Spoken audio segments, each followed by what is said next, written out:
नमस्कार, हिंदी कौशल चैनल में आप सभी का स्वागत है। मैं एक बार पुनः प्रस्तुत हूँ आप सभी के समक्ष अपनी एक नई कक्षा में एक नई शीर्षक के साथ। और आज की हमारी कक्षा का शीर्षक है जयशंकर प्रसाद जी द्वारा रचित आत्मकथ्य।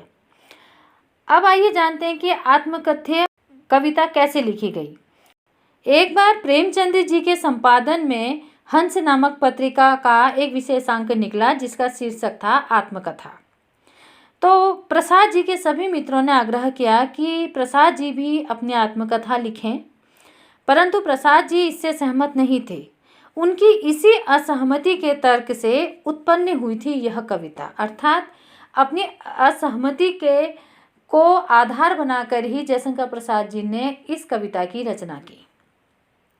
तो अब हम शुरू करेंगे आत्मकथ्य और जानेंगे कि अपनी असहमति को जयशंकर प्रसाद जी ने कैसे इस कविता के माध्यम से व्यक्त किया। तो हमेशा की तरह शुरुआत करते हैं काव्य पाठ से और पढ़ते हैं आत्मकथ्य कविता का पहला पद्यांश।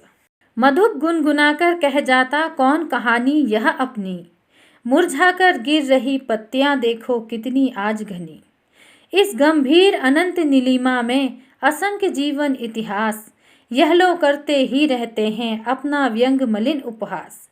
तब भी कहते हो कह डालूं दुर्बलता अपनी बीती, तुम सुनकर सुख पाओगे देखोगे यह गागर रीति। बहुत ही सुंदर कविता है जिसमें जयशंकर प्रसाद जी ने अपने मन की व्यथा और अपने जीवन की कुछ अभाव और सुखद क्षणों को इसमें व्यक्त किया है, अभिव्यक्त किया है। तो इससे पहले कि हम इस पद्यांश का भावार्थ जानें, आइए एक दृष्टि डालते हैं इस पद्यांश के कठिन शब्दों पर। मधुप अर्थात भंवरा, अनंत अर्थात अंतहीन, नीलिमा आकाश का नीला विस्तार, व्यंग मलिन खराब ढंग से निंदा करना, उपहास हंसी या मजाक करना, गागर अर्थात घड़ा, रीति अर्थात खाली। यदि हम गागर रीति का एक अर्थ निकालें तो यहाँ पर इस कविता के आधार पर गागर रीति का अर्थ होगा भावहीन मन, अर्थात जिस मन में किसी भी प्रकार के कोई विचार या किसी भी प्रकार के कोई भाव ना हो, अर्थात भावहीन मन। शब्दार्थ जानने के बाद आगे बढ़ेंगे और जानेंगे इस कविता का संदर्भ। प्रस्तुत पद्यांश कक्षा 10 की पाठ्यपुस्तक क्षितिज भाग 2 में संकलित कविता आत्मकथ्य से लिया गया है। आत्मकथ्य कविता के रचयिता हैं कवि जयशंकर प्रसाद जी। अब इसके आगे हम बढ़ेंगे और जानेंगे इस पद्यांश का प्रसंग। इन पंक्तियों में कवि अपने जीवन के यथार्थ तथा अभाव पक्ष की अभिव्यक्ति करता है। प्रसंग के बाद बारी आती है पद्यांश के भावार्थ की। मधुप गुनगुनाकर कह जाता कौन कहानी यह अपनी। कवि कहते हैं कि मधुप अर्थात भंवरा, कि मन रूपी भंवरा गुनगुनाकर किस प्रकार अपनी कहानी कह सकता है। मुरझाकर गिर रही पत्तियां देखो कितनी आज घनी। और इस आत्मकथ्य लिखने के संबंध में मेरे भीतर बहुत अधिक निराशा है और मुझे ऐसा प्रतीत हो रहा है कि मानो आज किसी घने विशाल वृक्ष की पत्तियां मुरझाकर गिर रही हों।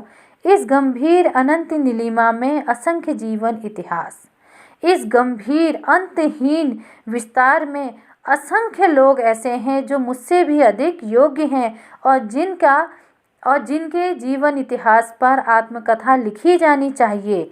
यह लोग करते ही रहते हैं अपना व्यंग मलिन उपहास। और दूसरी ओर इस संसार में अनेक आलोचक ऐसे भी हैं जो समय समय पर बड़े ही खराब ढंग से लोगों का उपहास उड़ाया करते हैं और ऐसे में भी तब भी कहते हो कह डालूं दुर्बलता अपनी बीती। और इस स्थिति में भी, ऐसे समय पर भी आप यह चाहते हो कि मैं अपनी जीवन की दुर्बलताएं, अपने अभाव अपनी आत्मकथा के माध्यम से प्रस्तुत करूं। तुम सुनकर सुख पाओगे देखोगे यह गागर रीति। मेरी ऐसी आत्मकथा सुनकर तुम्हें सुख प्राप्त होगा, क्योंकि मेरा जीवन तो खाली गागर के समान है, खाली गागर के समान है, अर्थात मेरे मन में कोई भाव नहीं है, कोई विचार नहीं है। फिर मैं अपनी आत्मकथा, अपना आत्मकथ्य कैसे लिख सकता हूँ। तो यह तो था इस पद्यांश का भावार्थ। अब इसके आगे बढ़ेंगे भाव सौंदर्य की ओर। कवि द्वारा अपने जीवन की स्वाभाविक व यथार्थ अभिव्यक्ति की गई है।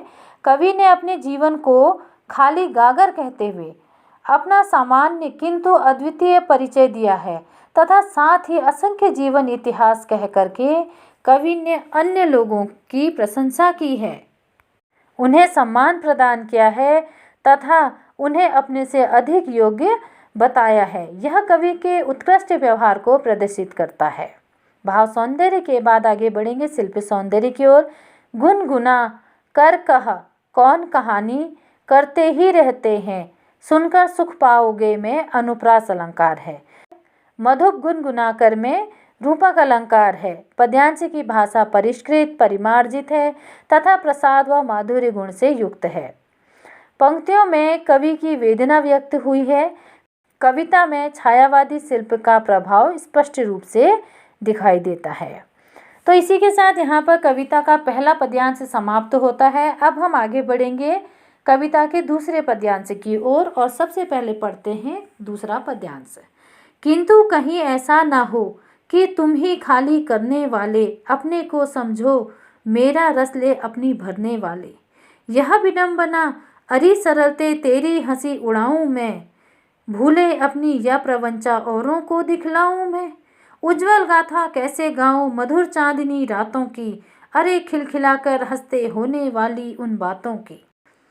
मिला कहाँ वह सुख जिसका मैं स्वप्न देखकर जाग गया, मिला कहाँ वो सुख जिसका मैं स्वप्न देखकर जाग गया, आलिंगन में आते आते मुस्कुरा कर जो भाग गया।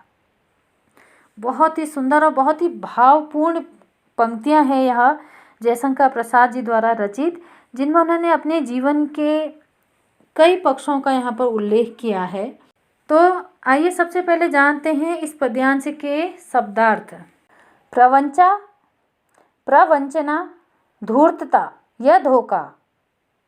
गाथा, कहानी, स्वप्न, सपना, मुस्कुरा अर्थात मुस्कुराकर। शब्दार्थ के बाद अब आगे बढ़ेंगे प्रसंग की ओर।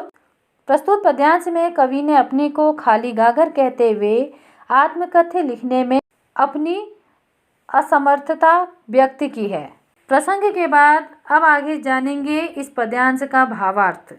किंतु कहीं ऐसा ना हो कि तुम ही खाली करने वाले, अपने को समझो मेरा रस ले अपनी भरने वाले। कवि आगे कहते हैं कि कहीं ऐसा ना हो कि मेरी मन रूपी गागर जो कि भावों से पूर्णतया रिक्त है, अर्थात पूर्ण रूपेण खाली है, जो कि जिसमें जो विचारों से पूर्णतः खाली है, उसे खाली करने वाले तुम ही ना हो, अपने को समझो मेरा रस ले अपनी भरने वाले। और तुम स्वयं को समझो कि तुमने मेरे विचारों रूपी रस को लेकर अपनी गागर भर ली हो, अर्थात मेरे विचारों को लेकर अपने विचारों में समृद्धि कर ली हो। यह विडंबना अरे सरलते तेरी हंसी उड़ाऊं मैं। यह कैसी विडंबना है?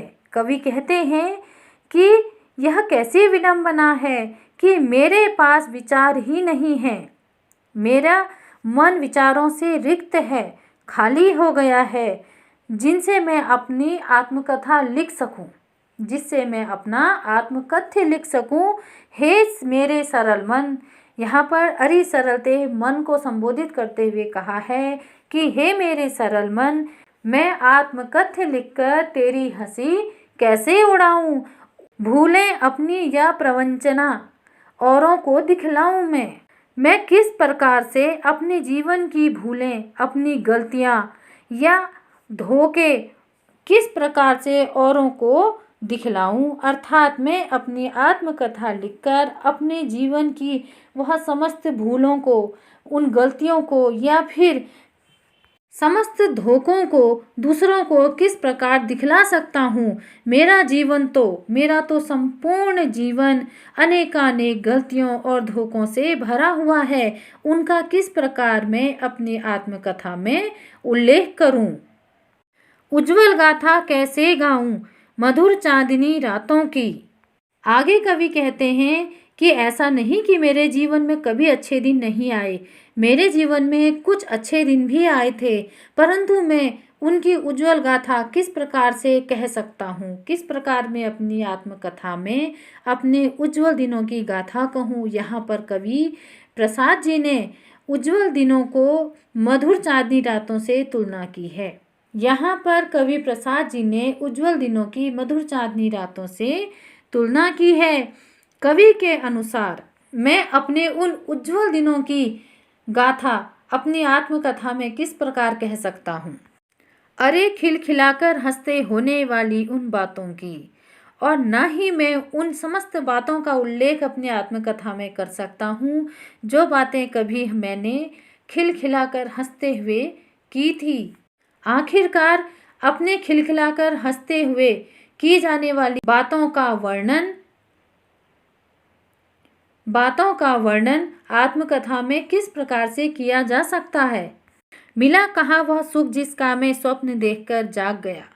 आगे कवि प्रसाद जी कहते हैं कि आखिर मुझे वह सुख मिला ही कहाँ जिसका मैंने अपने जीवन में सपना देखा था, जिसका स्वप्न देखा करता था। मुझे वह सुख कभी प्राप्त हुआ ही नहीं। आलिंगन में आते आते मुस्कुराकर जो भाग गया, वह सुख तो मेरे निकट आते आते ही, जब तक मैं उसको अपनी बाहों में समेटता, वह मुझसे दूर भाग गया। अर्थात वह सुख मुझे प्राप्त होते होते मुझसे दूर चला गया। यहीं पर दूसरे पद्यांश का भावार्थ समाप्त होता है। अब हम आगे बढ़ेंगे, इस पद्यांश का भाव सौंदर्य जानेंगे। प्रस्तुत पद्यांश में कवि की आत्मकथा न लिख पाने की गहरी पीड़ा व्यक्त हुई है। पद्यांश में स्पष्ट होता है कि कवि को लगता है कि उसके विचारों की गागर रिक्त हो गई है और विचारों के अभाव में आत्मकथ्य नहीं लिखा जा सकता है।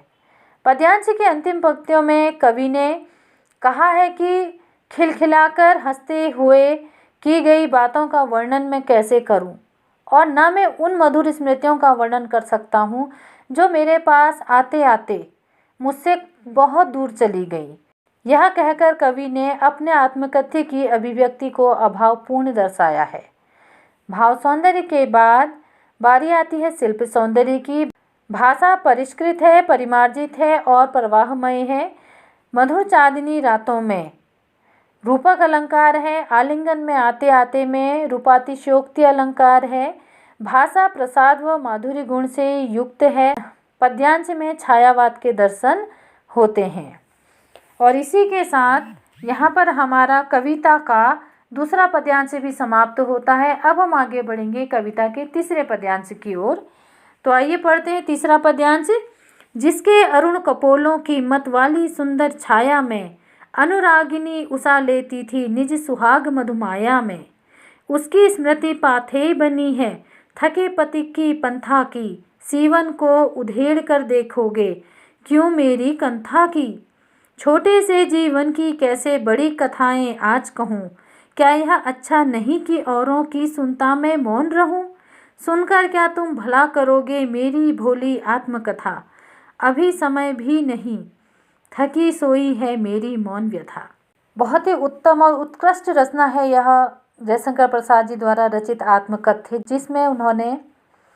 जिसके अंतर्गत प्रसाद जी ने स्वयं अपने जीवन की समस्त उधेड़ बुन, समस्त व्यथाओं, समस्त अभावों, समस्त सुखद पलों का स्वयं वर्णन किया है और बहुत ही स्पष्ट रूप से अपने जीवन की संपूर्ण आत्मकथा को अनकहे शब्दों में पाठकों के समक्ष प्रस्तुत किया है। बहुत ही सुंदर भाव है इस पद्यांश का। इससे पहले कि हम भाव जाने, पहले इस पद्यांश के मध्य आए कुछ कठिन शब्दों को जान लेते हैं। तो कठिन शब्द इस प्रकार से हैं। अरुण कपोल लाल गाल, अनुरागिनी प्रेम भरी, उषा भोर स्मृति यादें, पाथे संबल पथिक राही, पंथा रास्ता, सीवन सिला हुआ, कंथा गुदड़ी, मौन खामोश, व्यथा दुख। शब्दार्थ के बाद अब हम आगे बढ़ेंगे प्रसंग की ओर। काव्यांश में कवि ने प्राकृतिक सौंदर्य का चित्रण किया है तथा जीवन रूपी सफर में स्वयं को पथिक कह अनुरागिनी उषा की मधुर स्मृतियों को संबल कहा है। जिनके सहारे कवि ने आगे की राह तय करने की बात कही है। अब प्रसंग के बाद हम आगे बढ़ेंगे और जानेंगे इस अंतिम पद्यांश का भावार्थ।